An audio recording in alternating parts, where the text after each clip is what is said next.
It is early morning. The house is silent. You walk down the hallway, still half asleep, and close the bathroom door behind you.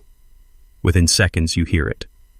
Soft paws outside the door, a faint shift of weight, or maybe the door never even fully closed because your dog slipped in right behind you. Now they are sitting there, watching you, calm, focused, completely present.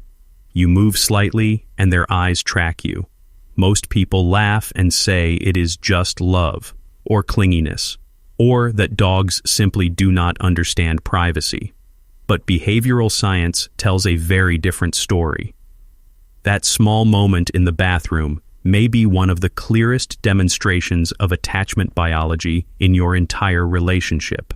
Because when your dog follows you into that quiet space, they are not being random. They are responding to something deeply wired into their nervous system. And depending on how they behave in that moment, it may reveal whether your bond is secure, anxious, or something in between. The question is not why they follow you. The real question is what their brain believes is happening when you close that door.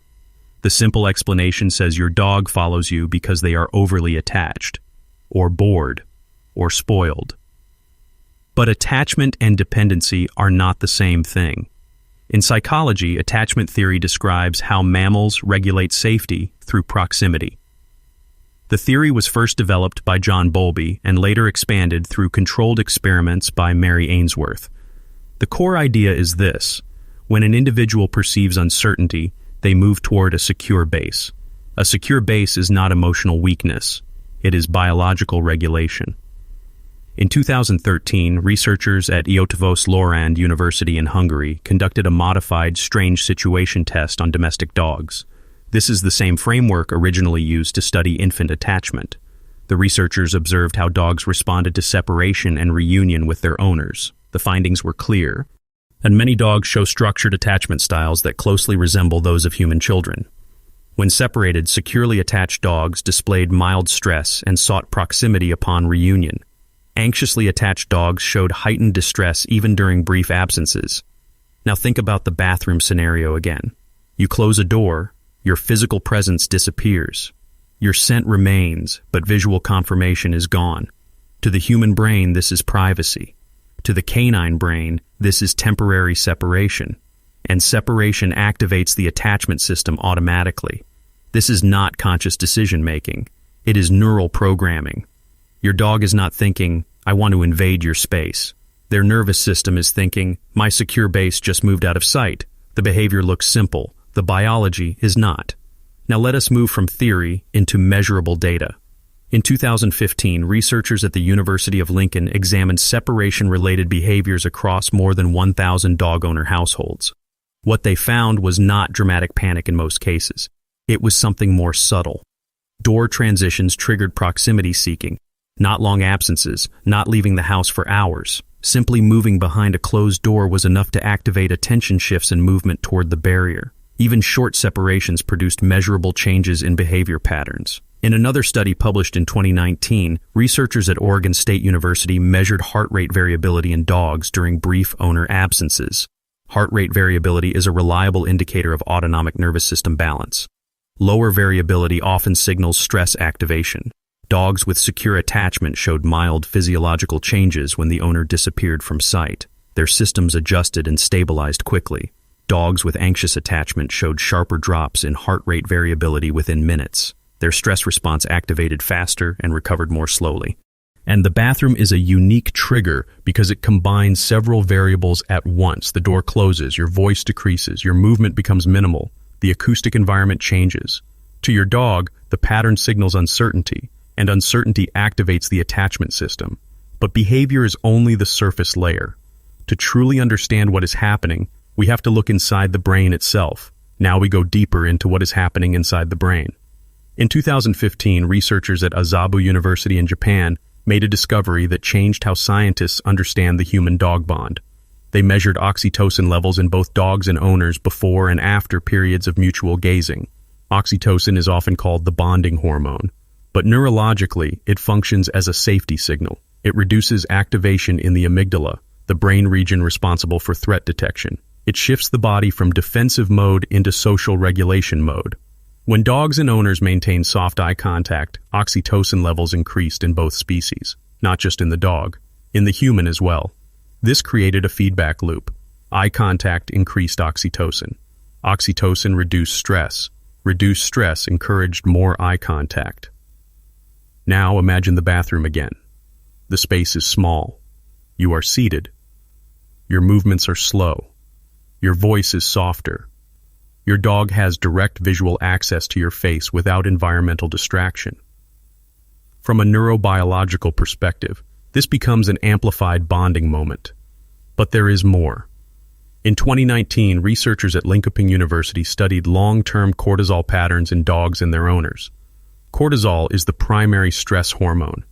They discovered that dogs mirror the chronic stress levels of their owners over extended periods, not momentary stress. Long-term baseline stress. This means your dog does not just respond to what you do. They respond to how regulated your nervous system is on average. The bathroom, ironically, is often one of the few places where humans pause, where breathing slows, where stimulation decreases. Your dog may be entering that room not only to monitor you, but to synchronize with you. They are not simply following, they are co-regulating. But this connection did not begin in suburban homes. It began thousands of years ago. Long before bathrooms existed, survival depended on proximity. In wild canid packs, moments of vulnerability were critical.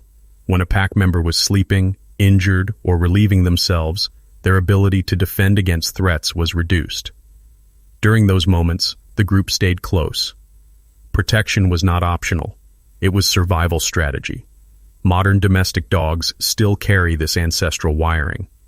Evolution does not erase systems that ensured survival for thousands of generations. It repurposes them. When you close a door and sit down, your posture changes. You are stationary. Your field of vision narrows. Your attention shifts inward. From a biological standpoint, you are temporarily less aware of your surroundings. Your dog reads body posture more than language. To them, this looks like vulnerability, and vulnerability activates monitoring behavior.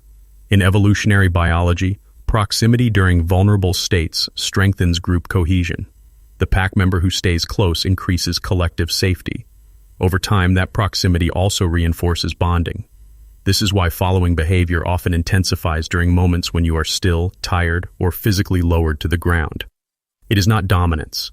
It is not control. It is proximity-based safety instinct. However, evolution explains why the behavior exists. It does not explain when it becomes unhealthy. And this is where the science becomes more nuanced. Up to this point, everything may sound reassuring. Proximity equals bonding. Following equals attachment. Attachment equals safety. But the data reveals something more complex. Let's see.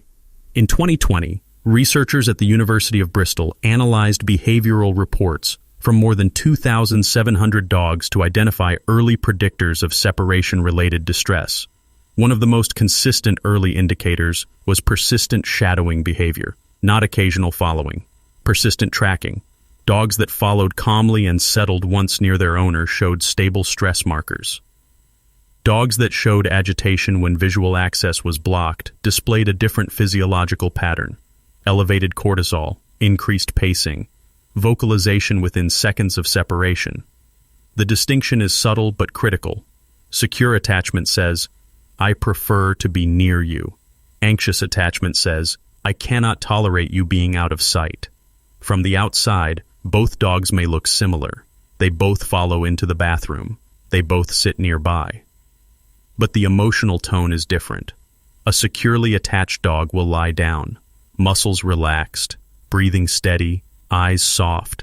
An anxiously attached dog will remain alert, head raised, ears scanning, body ready to react the moment you shift. One behavior reflects trust, the other reflects hypervigilance.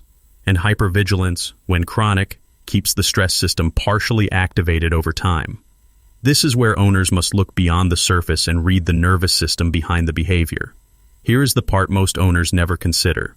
Bathroom following is not the problem. The inability to settle without you might be. A healthy attachment system includes flexibility. A securely attached dog can choose proximity, but can also tolerate distance. Their nervous system does not collapse when visual confirmation disappears. If your dog follows you and then calmly lies down, that is regulation. If your dog follows you and cannot relax, that may be dysregulation. Watch the microsignals. Is their breathing slow or shallow? Are their muscles loose or tense? Do they disengage from you once settled, or do they monitor every movement? Now, dogs adopted during high isolation periods, especially during lockdown years, show higher rates of separation sensitivity. Rescue dogs with abandonment history may show intensified shadowing because past experiences trained their nervous system to expect sudden loss. The key insight is this: attachment should create safety, not fear of absence.